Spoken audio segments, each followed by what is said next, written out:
Hi everybody, welcome to this month's question of the month. You know it, I'm David Keil. I answer questions every month, and all you got to do if you've got one is go to yoganatomy.com/my question, and hey, I'll do what I'm doing right now, which is answer your question. This month's question comes from Audrey. It says, "Hi David, I hope you're well. I have a question about straight arms in Kapotasana B. Not sure if anatomically speaking there is something wrong with my arms, but it seems impossible for me to extend my arms. When my hands are on the floor and I hold Kapotasana before lifting up, my arms don't seem to extend properly.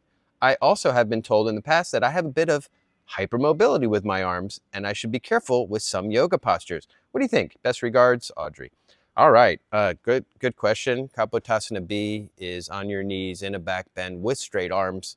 There's a couple of other articles on the website. We'll link to one of them in here. Link here. Anyway,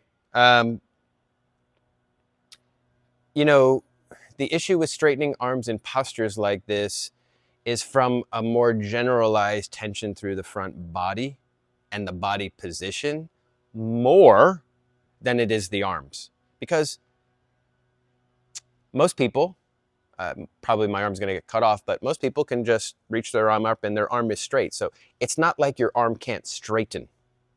Your arm can straighten. It can't straighten in that position.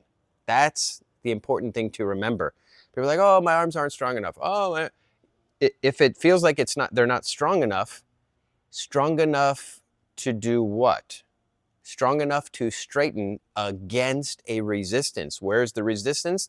The resistance is further down the multi-chain pose, possibly through the torso, possibly through the hip flexors, something like that. So the shape is what's making it difficult to straighten the arms.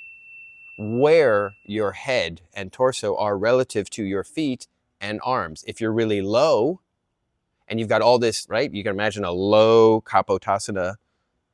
When it's low, you've got a lot of tension in the hip flexors and torso.